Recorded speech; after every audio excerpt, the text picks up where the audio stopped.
Hey, if you have your Bibles today, we're going to be looking in the very first book of the Bible. It's in Genesis, and we're going to start in around chapter 5, 6, 7, and 8. Somewhere we'll be in that section of the Bible as we sort of wrap up today a look at Genesis. And we're going to be moving into Matthew chapter 5 next week. But this week we're going to be kind of wrapping up a look that we've taken at the creation and at the beginning of everything in Genesis. And we're gonna kind of look at Noah's flood and some of that stuff that's coming up. I don't know what you guys have been doing this past week. I know that it's been kind of a busy time for many of us as we sort of transition from summer now into the school season. It kind of changes everything that we do in our church.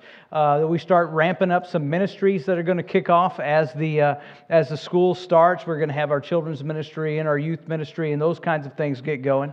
And I know for many of us today, it's sort of a change of schedule as the summer is getting closer to an end, and people are taking some final vacations and making some final arrangements. And this past week, I know a lot of college students were moving into apartments and dorms and things like that. And we actually ran into some of them. We went to visit our son over at Beacon, where they've got. Where we were just going to stop by. We brought some cupcakes to all the workers over there, and I had one. They were good. And when we were there, some parents showed up, so it was a big weekend for them, and you could just sort of see sort of the excitement. You could see, it's a big deal as their son or their daughter is moving. So this has been a pretty busy time of year, and it's also been an Olympic year. Has anybody been watching the Olympics? Me too. I mean, I need to be doing homework, and they keep distracting me because I hear the TV yelling over there, and so I have to go see what's going on. And so I've been watching the Olympics, and I've just been enthralled with some of the sports. I'm a sports guy. I ran track. I ran cross country. I played basketball. I played baseball. And if you gave me a chance, I would tackle anyone. And I'd win football or just in general. And so I was watching, and I don't know if you've ever noticed this, but on the Olympics, the guys are pretty good. They've won like the last 4 gold medals, and they won the other day. And Steph Curry was just absolutely insane. He caught fire at the end and was just hitting 3-pointers from all over the place. About 15 years ago, I was playing basketball at the church where I was at, and about 15 years ago, I was playing basketball, and somewhere in the middle of that game that we were having, I realized that I had gotten better without practicing. I had gotten better without practicing. And all of a sudden I was a better player than I'd ever been in my life. I was scoring more points. I was doing a better job. Here I am about 15 years ago. I'm an adult and I'm playing with the guys, and all of a sudden I'm pretty good. And I wondered about that, and I realized what the difference was. And this is important. So if you've got kids or if you've got grandkids and they're into sports, they're into basketball, this is a neat thing that I discovered.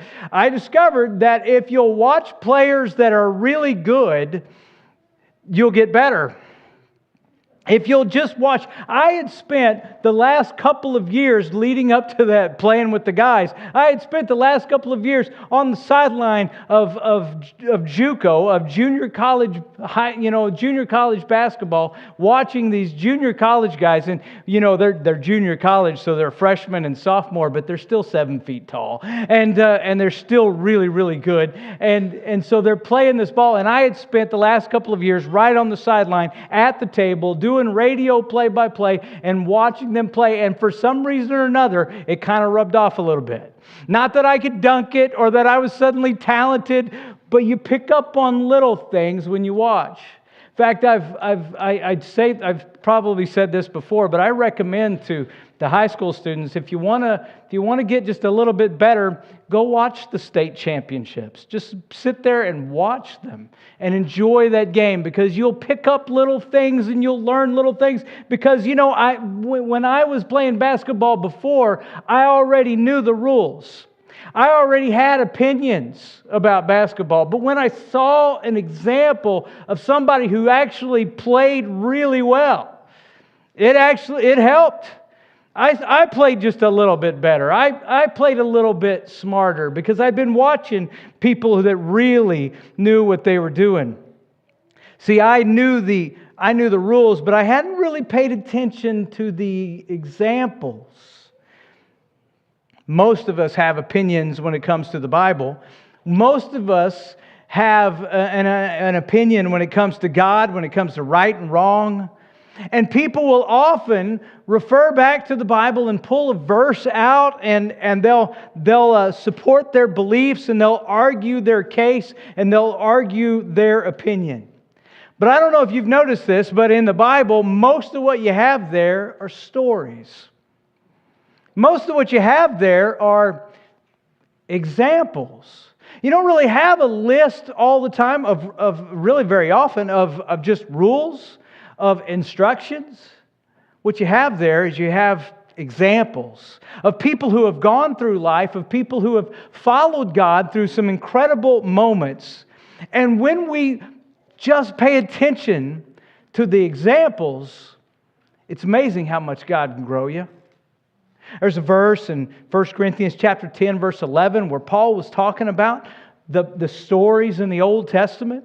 And when he's talking about the stories in the Old Testament, he said these things happen to them, these people in the Bible, these stories, is that they happen to them as examples. And they were written for our instruction, on whom the ends of the ages have come. It's almost like God wanted you to have a front row seat so that you could watch as He worked in history. And as we read the Bible, we see the stories.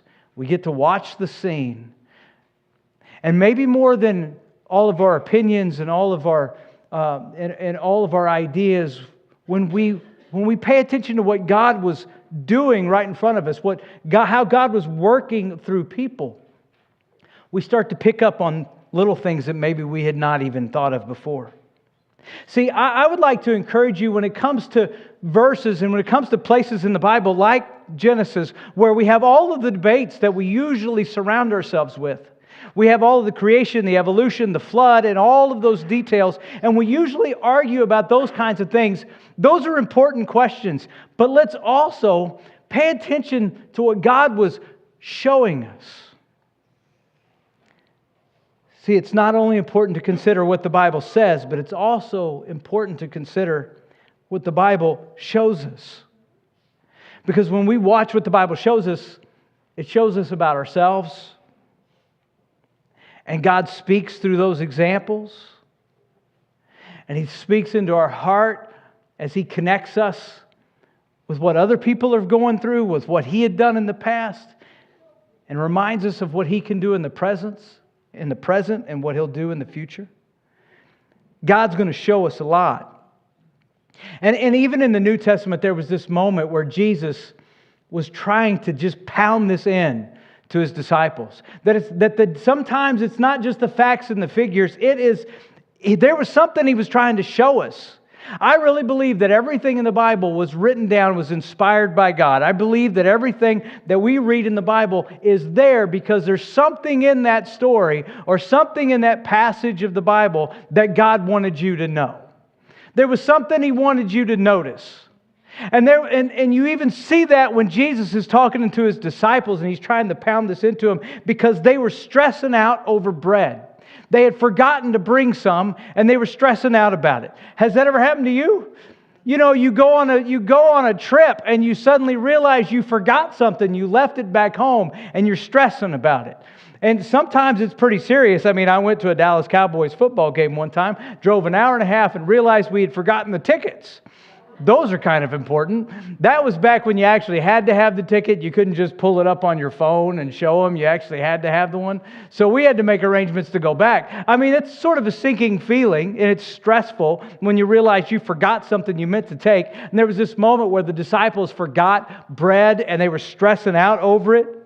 And Jesus was trying to pound something into them. See, they had already fed 5,000 people, 5,000 men plus women and children, with 5 loaves and how many fish? 2. All right, 2 fish. 5 loaves, 2 fish. Had taken that, had fed 5,000 men plus women and children, had picked up 12 basketfuls of leftovers. It was a huge miracle. A little bit later, they fed 4,000. A lot of people don't realize that Jesus also fed the 4,000. He fed 4,000 men plus women and children. That time they had seven loaves of bread, and it just says a few fish. And they fed 4,000 people plus women and children. They had 7 baskets of leftovers. This has already happened when they're stressing out about, well, we forgot to bring the bread. And in Mark chapter 8, verse 19, Jesus says to them, when I broke the 5 loaves for the 5,000, how many basketfuls of pieces did you pick up? 12, they said. You can almost hear it. It's like when a kid's in trouble. How many basketfuls did I pick up? 12. And then he says, and when I broke the 7 loaves for the 4,000, how many basketfuls of pieces did you pick up? 7. And Jesus says, do you still not understand? Do you still not get it? Did you pay attention to the example? Did you realize what I was showing you? Maybe you don't have to worry about bread. God can take care of you even if you forget it. Maybe that's not the thing that we have to stress about. You can almost see Jesus kind of roll his eyes and walk away. Do you still not understand? What's God trying to show us when we read about Noah's flood? What's God trying to show us when we open the Bible and we're looking at Genesis, where all of the debates happen and we can get all distracted with those? What's He trying to show us? I mean, there are plenty of facts and figures in Genesis chapter 5, 6, 7, and 8. Important ones to think about. And those facts and figures all sort of put God in our reality. And so if you don't mind, I'm going to ramble just a little bit here. I want to talk a little bit about those facts and those figures, because I know that when we come to the Bible, there's many of us that come and we're ready to debate it. And I grew up debating creation and evolution and the flood. I went to school and got a degree and stuff like that. And it was one of those subjects that I was a geek about. I was totally a geek when it came to arguing these kinds of things. But so a lot of us, we come to this part of the Bible and we're ready to argue this sort of thing. Others of us come to the Bible and we're not ready to argue. We just figure it's all true and we don't care what anybody else says. Anybody in that one? Anybody? You don't care what anybody else says. You just know it's true. There's always folks like that. They're like, why do you even have to argue it? It's all true. We all know it's true. And then other people come to this. If we're being fair, other people are going to come to this and think this is kind of crazy. Because it does kind of sound crazy at times. So I just want to ramble a little bit with all of us for just a second. I want to talk about how in Genesis it portrays, it tells us, it shows us that God's kind of in our reality. Because there's more realism here than we sometimes give it credit for. I mean, when we look in these pages, we start in chapter 5. It has a genealogy, and it has all these really, really difficult names to pronounce. It's the verses that you hope nobody ever asks you to read out loud in front of people, because then you have to say those names. And I just want to give you two pieces of advice. Advice number 1, you can say the name any way you want to. Nobody else knows how to say it either. Just say it with authority, and everybody's going to think you're right, and they're probably going to, oh, he knows what he's talking about. Yeah, no, you don't. You just say it with authority. And the other thing is, and I think I got this from Dave, if you really can't say it, just call the name Bob. We understand. We get it. You can just say Bob, okay? But that's in chapter 5. But you'll notice when you read chapter 5, these guys lived a long time. The Bible says, well, this guy lived 905 years old. This guy over here, Lamech, he lives 777 years old. Can you imagine? I'm going for 150. I don't think I'll make it, but that's what I'm going for. But these guys lived a long time, which sounds crazy. But one of the weird things is that all of this, all the ages of the people that got listed in genealogies like this in the Old Testament in Genesis, all the ages started going down, but they didn't just start going down just abruptly when they started, well, we need to do this right, when they figured out how long a year was. They didn't just change it all and it became right. Everything started going down to be a normal level after Noah's flood in Genesis 6, 7, and 8. And they didn't just start going down either. They went down kind of slowly. In fact, scientists have been able to calculate a formula to explain the decrease because it's an exponential decay. That's the official word for it. And what's interesting is that you kind of wonder, what did the folks who wrote these records, did they understand what exponential decay was and tried to make sure all the ages kind of lined up with this nice little curve? Or maybe did something change in that moment of history that really did affect the ages of people? I don't really have the answer. You can debate that all you'd like. I kind of think that these ages are legit because I look at that exponential decay and I notice that it's connected with the flood, and it sure looks like that something changed. But all I'll just tell you today is there's some realism there. There's some real exponential decay on those ages, which suggests that there's some things to think about. It's also interesting that most ancient cultures have a story of a flood, of a giant flood. 200 plus ancient cultures, which is exactly the sort of thing you would expect if some crazy event like that actually happened. There's a lot of details that we argue about. Bill Nye said that you can't build an ark out of wood as big as the ark in the Bible, but the Egyptians did. They put 7,000 sailors on that thing and tried to row it. Bill said that the British tried to build a big boat, but it kept leaking and it would come apart when it was made of wood. And I think the answer is, just because the Brits can't do it doesn't mean it can't be done. The Egyptians pulled it off. Of course, they've built some things that we can't figure out how they did it, like the pyramids. So maybe they just had some know-how up there. But there's more than one way to build a wooden boat. And the Egyptians built one like that. I've been told, and I read the other day, you can't fit you can't fit 6.5 million species on the ark. 350,000 of those species are just beetles, by the way. I don't know about all these scientists, but I'm pretty sure I've seen 300,000 beetles in a log in Missouri next to the river at least once. But I can tell you, you wouldn't need and you wouldn't want 6.5 million species. You wouldn't take those species, you'd take those animals that all the species kind of came from as they bred out and got separated.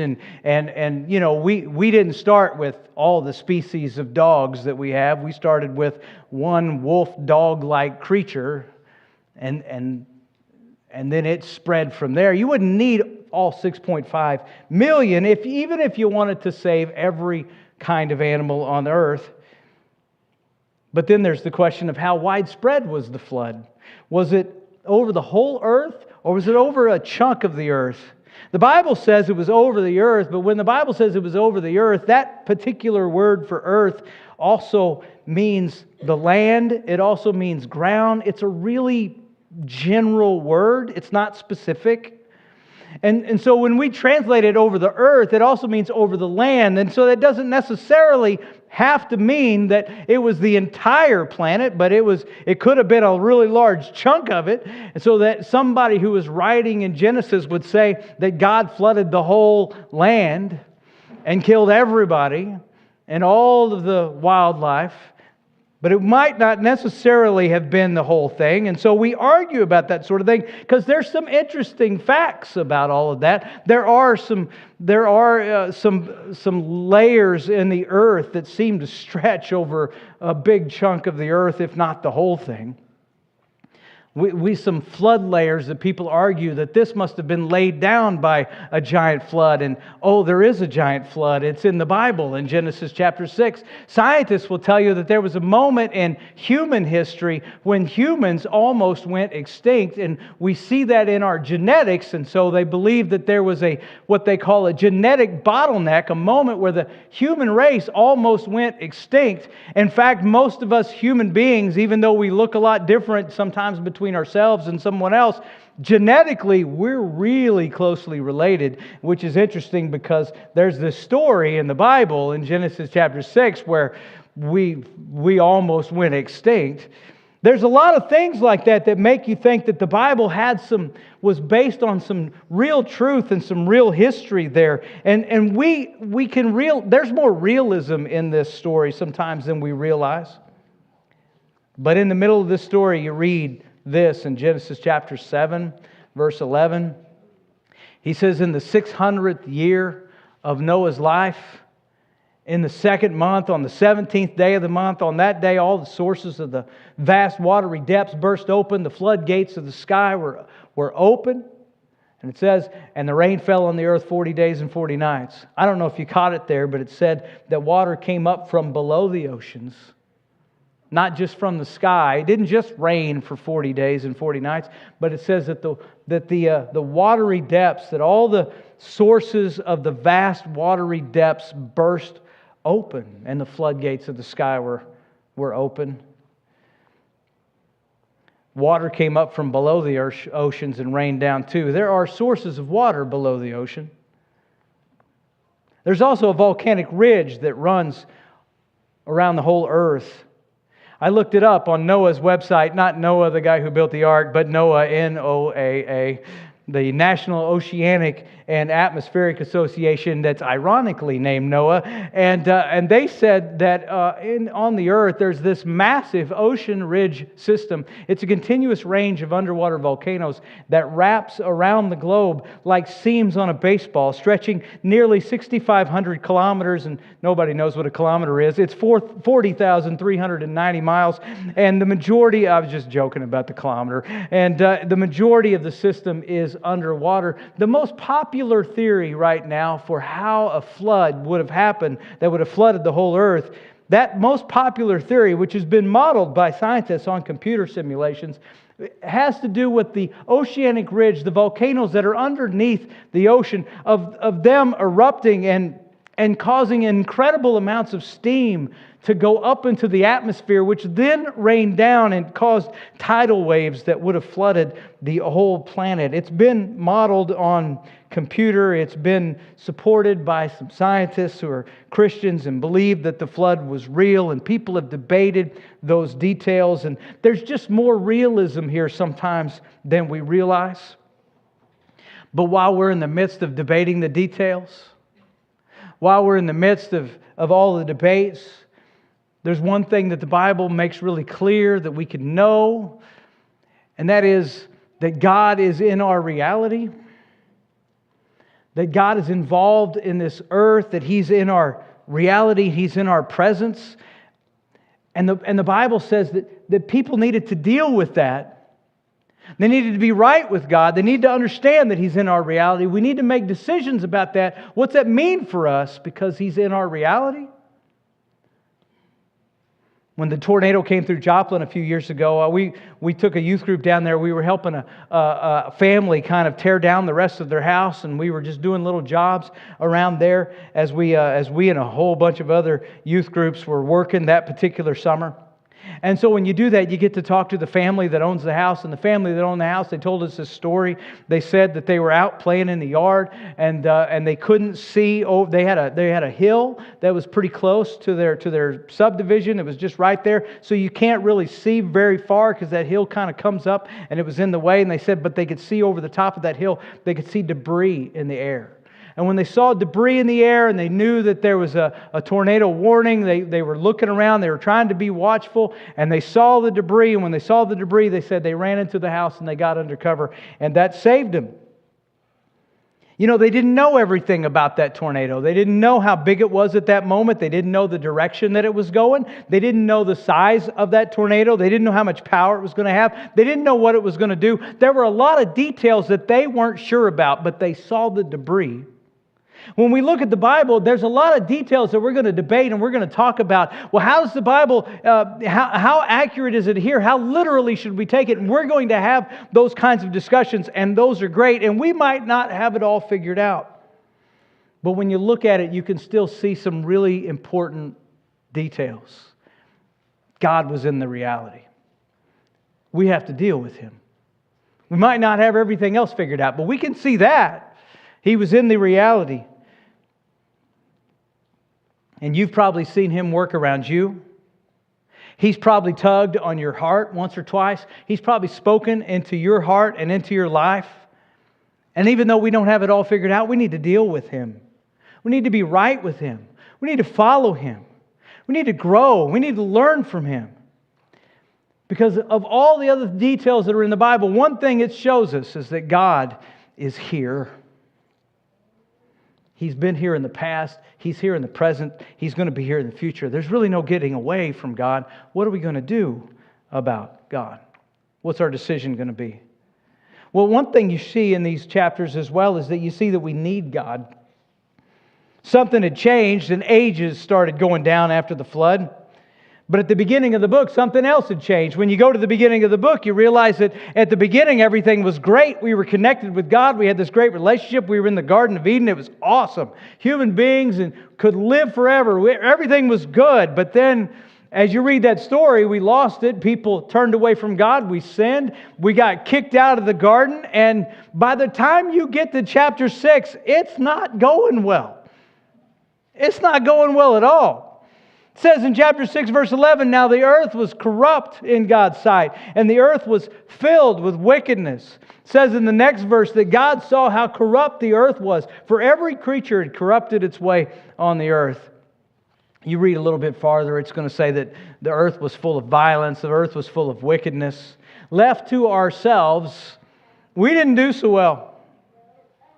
And later on in the Bible, you know, there's more story to it. Later on, He's going to give us rules to follow. Later on, He's going to give Moses the 10 Commandments. You know, they didn't have the 10 Commandments here in Genesis, so they were kind of on their own, and it didn't work out.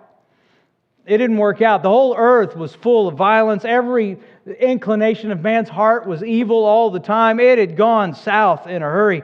And so later on in the story, God gives people the rules. He gives Moses the 10 Commandments. The Israelites are going to follow the law. But what you find out as you continue to read the story, you continue to watch the example, is that when people know the rules, when they know what they should do or should not do, we still don't always get it right. We still sort of end up in the New Testament where Paul says this in Romans chapter 3, verse 23, that everybody's sinned. And everybody's fallen short of the glory of God. God's glorious standard, he says. You realize when you watch the example that we need God. Human beings aren't really perfect. None of us are.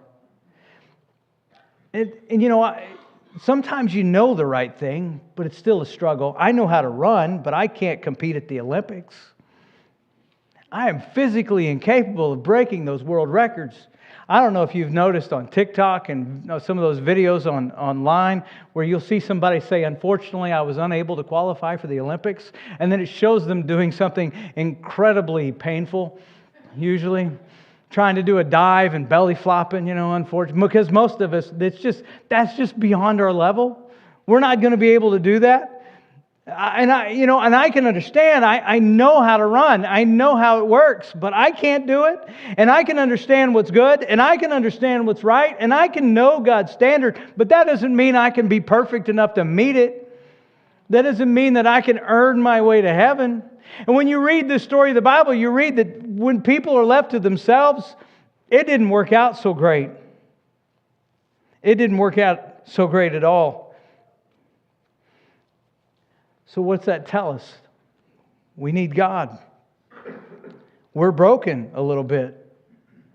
But just as God worked with broken people in Genesis 6 and continued to work with broken people in Genesis 12 and in 15 and in 17 and then in Exodus and Leviticus and Numbers and every book that comes. Just as God worked with people in the past, God can work with you.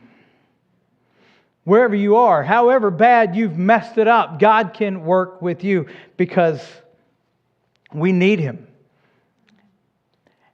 And He never left. He never gave up and said, I'm done, and abandoned us on this earth. He's still here. He still cares. He is not far away.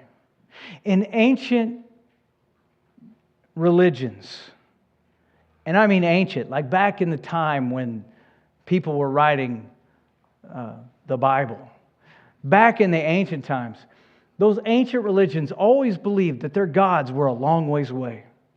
If you wanted to go to see your gods, you had to travel a long ways. You had to go to the end of the earth where the sun goes over the edge and goes underneath. You have to go all the way to the end of the ocean. Because you might find some gods over there. Or if you're Gilgamesh, you just go into a cave in the mountain and you travel 12, 14 leagues and eventually you come to where the gods are.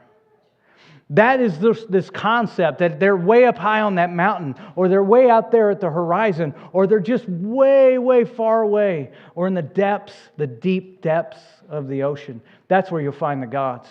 The gods were always kind of far away, really unable to get to them for normal people. But in the Bible, God was always right there. He was not far away. He was not far away. It's kind of funny. I got some friends of mine who are from the Tyro Church who are here today. So you guys might not have heard this before, because I don't think I've ever said this to anybody from Tyro. But when we got to Tyro, we were there for about 4 months, and then the COVID hit, so we went online for a little while, like a lot of churches did. And that sounds really great, but when you're the person that's on camera, and then you have to like edit videos and look and stuff, and you get to watch yourself on camera, that's not really the most comfortable thing in the world. I mean, I'm looking on the camera and I'm thinking, okay, I'm going on a diet. Yeah. Now's the time. I'm thinking that, but I'm also listening to myself and I'm thinking, I didn't tell that thing. I didn't tell that well, or I needed to do a better job, or I rambled too much. I talked too long about Noah's flood and things like that. You start to become kind of critical of yourself. And I had a friend of mine who was helping us make videos for a church, and he was a guy that had worked in Hollywood. And one of the things about people that work in Hollywood is sometimes they can be pretty brutally honest about your performance. And so he would tell me about my sermon, where I needed to fix it. And let me tell you, sometimes it was hard to hear. Sometimes it was hard to hear. Well, you need this sounds kind of stupid or kind of dumb, or you need to dress a little different, and I'm like, I tried to learn from him, but it wasn't always easy. Well, God's still working on us sometimes. And God's still speaking into our life. And He's not through working on you. And He's right here. He's not far. He's right in our midst. Genesis chapter 7, verse 15. 2 of every creature, He tells them. 2 of every creature. I want you to take 2 of every creature that has the breath of life in it. But notice what the story said. 2 of every creature that has the breath of life came to Noah and entered the ark. He didn't go on safari. He didn't have to travel to Australia. God brought them. Every one of them. And not only did God bring those animals to him, but He says in the next verse, those that entered the ark, the male and female of every creature, entered just as God had commanded him. Then the Lord shut him in. The animals came to Noah. He didn't have to go find them. The Lord shut him in. Well, what if the boat leaks? God shut him in. Well, what about the carnivorous animals? Well, God closed the mouth of lions in Daniel. I'm sure He can take care of animals on a boat. You see, the story never depended upon Noah. God was never gone. He was always there. And your story does not just depend on you. It doesn't just depend on your effort, because God is still here. And what I'm asking, I guess, more than anything, is what God has showed us we need to take to heart. Let's trust Him. Trust Him to be there. Trust Him to watch over us. Jesus said in Revelation chapter 3, verse 20, He says, "See, I stand at the door and knock. If anyone hears my voice and opens the door, I'll come into him and eat with him and he with me." And I really believe this. He's never any farther away than just the other side of the door. He's never any farther away than that. Because God is in our reality. And we need Him. And He's never far away. When you read the story, you might not figure out all the debates, but you can see that. That's what He showed us. That's what we can take to heart. He showed us so much in this Bible, more than we can ever cover in a sermon for sure. But I challenge you to let God just keep showing you, keep teaching you, keep growing you, and understand that He's never, ever far away.